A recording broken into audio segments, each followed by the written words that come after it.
السلام عليكم يا صديقي. احنا هنا في الشرق في الارض المنخفضة اللي بتيجي وراها الارض المرتفعة. تمام. اتكلمنا قبل كده عن الغرب، والنهاردة احنا في الشرق بنتكلم عنها. تمام.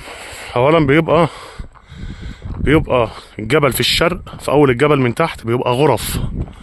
تمام. غرف اهي قدام حضرتك، كل ده غرف. تمام. سواء فوق او في اول الجبل من تحت. في اول الجبل من تحت بتبقى غرفة شرقية وغرفة غربية. تمام. وزي ما انت شايف كده دي اسمها الارض المنخفضة اللي بتاتي وراها الارض المرتفعة. بيبقى نفس القصة برضو فيها دفن ومصاطب، عبارة عن غرف زي ما انت شايف هناك. ده بص، ده كده كله ده اهو غرف. دي غرف مفتوحة اهي. فكل ده يا صديقي غرف زي ما انت شايف كده. ده غرف ودول غرف، دي كلها غرف اهي. تمام. وده فوق كله غرف اهو، كل ده غرف.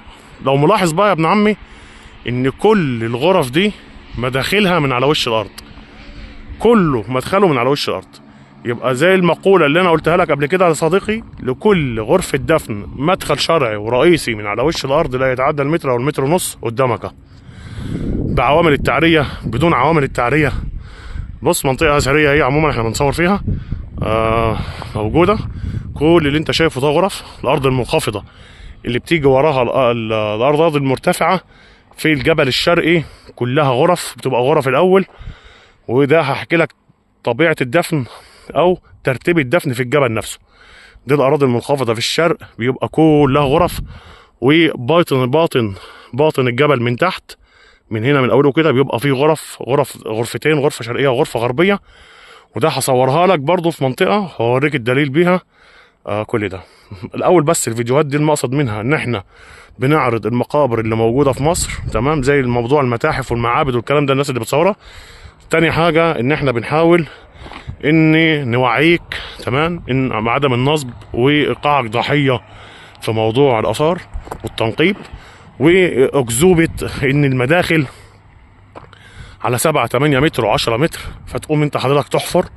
تمام. حضرتك تقوم تحفر فيتنصب عليك، فتفضل تحفر وتنزل وتتعرض لاشياء مش حقيقية وتسمع كلام غير حقيقي اصلا. ده لو ملاحظ ان التبة دي اللي عليها دي مصنعة، طفلة وزلط ورمل. بص، او حجارة. بص اهي، ده كلها. وده النحت اهوت. تمام. سواء اتعمل فيه مقابر او ما اتعملش اهي. دي كلها، ده تقريبا في ناس اللي شغاله هنا حفرت هنا. ده كلها غرف اهي قدامك.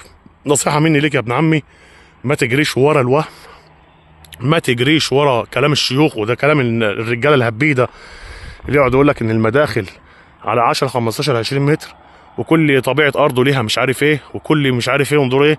كل ده هجس وكل ده وهم وده كده. ما تعرضش نفسك للوهم وللنصب. انا احمد سفاري، ودي صفحه زي الاشارات ما بتقول. ان شاء الله هنحاول نعمل لك كل حاجه عن موضوع الدفن في الجبال وتصوير المقابر الفرعونيه. السلام عليكم.